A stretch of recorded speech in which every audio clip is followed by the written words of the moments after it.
제목과 썸네일 보고 들어왔죠? 그럼 헌터에 관한 모든 것 시작하겠습니다. 프로 헌터. 그들은 세상에 존재하는 귀중한 무언가를 사냥하고 추구하는 자들을 말한다. 여기서 사냥의 대상은 단순히 맹수나 범죄자에 국한되지 않는다. 알려지지 않은 미지의 유적, 구하기 힘든 징후한 식재료, 정체불명의 난치병, 혹은 전설 속의 환수까지 그 범위는 무한대에 가깝다. 이들은 각 분야의 최상위 엘리트 집단으로 통하며 개인의 욕망을 채우는 것을 넘어 때로는 사회에 막대한 이바지를 하기도 한다. 하지만 이들의 공통적인 본질은 결국 목표한 것을 끝까지 쫓아가는 집요함, 그리고 이를 뒷받침하는 강력한 실력에 있다. 왜 굳이 프로 자격이 필요한가? 사실 프로 헌터가 아니더라도 자신이 찾고자 하는 목표에 도전할 수는 있다. 실제로 헌터급 실력자이면서도 굳이 자격을 따지 않고 활동하는 아마추어들이 있고 프로 헌터의 조력자로 활동하는 모습도 볼 수 있다. 하지만 그런데도 수많은 강자가 프로 헌터가 되려는 이유는 바로 압도적인 혜택 때문이다. 가령 새로운 생물을 찾고 싶다고 가정해보자. 그러려면 일반인이 출입하기 힘든 오지로 가야 한다. 아마추어라면 복잡한 서류 절차부터 막대한 탐사 경비까지 모든 게 장벽이겠지만 프로 헌터라면 국가의 지원을 받으며 아주 간단한 절차만으로 출입이 가능해진다. 프로 헌터에게 주어지는 혜택을 정리하면 크게 4가지다. 첫째, 신분과 이동의 자유. 민간인 입국 금지국의 약 90%를 비자 없이 자유롭게 출입할 수 있다. 둘째, 막대한 경제적 가치와 금융 혜택. 인류기업 수준의 신용을 보장받아 무이자 대출이 가능해지며 자격증을 팔게 될 경우 약 100억 젠이 한화로 무려 900억 원 이상의 가치를 가진다. 셋째, 사회적 인프라의 독점 이용. 전 세계 공적 시설의 95%를 무료로 이용할 수 있고 헌터 전용 비공개 정보망인 전뇌 페이지와 각종 학비 지원 혜택이 따라온다. 넷째, 초법적 권한인 살인 면책. 물론 무차별적인 살인을 허용하는 건 아니다. 하지만 악질적인 범죄자를 잡는 과정에서 발생하는 살인에 대해서는 어느 정도 면책권이 주어지는 특권이 존재한다. 시작조차 허락되지 않는 문턱. 앞서 소개한 엄청난 혜택 덕분에 매년 수많은 사람이 도전장을 내밀지만 헌터 시험은 그야말로 지옥 같은 난이도를 자랑한다. 우선 헌터 시험은 매년 1월 7일에 열리지만 시험장에 발을 들이는 것부터가 이미 시험의 시작이다. 시험 장소는 매년 바뀌며 철저히 비밀에 붙여지기 때문이다.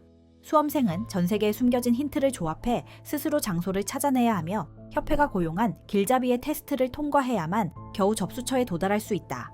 실제로 시험장에 무사히 도착할 확률은 평균 1만 명 중 단 1명. 대다수의 지원자는 시험지 구경은커녕 장소조차 찾지 못한 채 집으로 돌아가거나 행방불명된다. 수백만 분의 1의 합격률.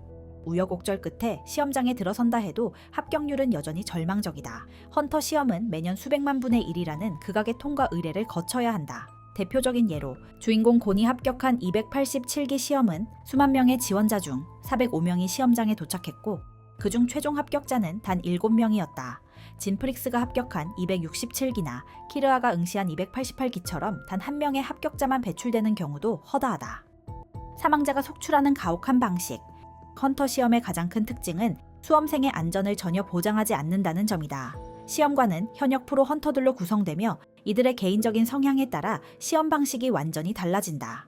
시험 도중 사망자가 발생하는 건 그리 놀라운 일도 아니며 운이 따르지 않거나 수험생들의 자질이 부족하면 합격자가 단 1명도 나오지 않을 때도 있다. 실제로 주인공 일행이 시험 당시 2차 시험에서 전원 탈락이라는 초유의 사태가 벌어질 뻔했으나 네테로 회장의 재량으로 겨우 시험이 재개되기도 했다. 숨겨진 마지막 관문. 하지만 이 모든 지옥을 뚫고 자격증을 손에 넣었다고 해서 끝이 아니다. 헌터 협회는 합격자들에게 이면 시험이라는 진짜 마지막 관문을 부여하는데 바로 생체 에너지인 낸을 익히는 것이다.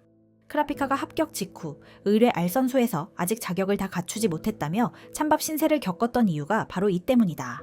보통 선배 헌터들이 비밀 시험관이 되어 낸을 가르쳐 주는데 이미 낸을 다룰 줄 안다면 이 과정은 생략된다. 이 말은 즉 정식 헌터가 아니더라도 독자적으로 낸을 익힐 수 있다는 뜻이기도 하다. 실제로 작품 후반으로 갈수록 헌터가 아니면서도 강력한 낸 능력을 구사하는 괴물들이 수두룩하게 등장한다. 그럼에도 헌터가 낸을 익혀야만 하는 이유는 단순하다. 무엇인가를 추구하는 자에게는 자신을 지킬 최소한의 무력, 즉 생존하는 강함이 필수적이기 때문이다. 헌터 카드의 희소성과 가치. 프로 헌터가 되면 고유 번호가 새겨진 자격증을 받게 된다.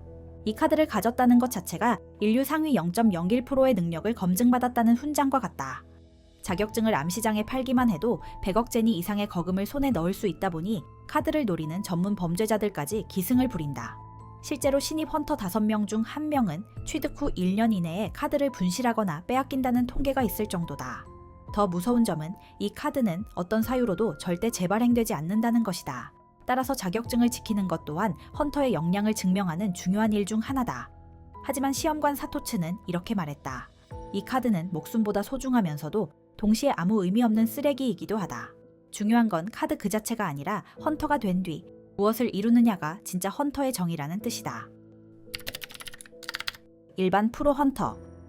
헌터 시험과 이면 시험을 막 통과한 단계다. 협회에서 주어지는 임무를 수행하거나 각자의 전문 분야에서 활동을 시작하는 헌터계의 새싹들이다.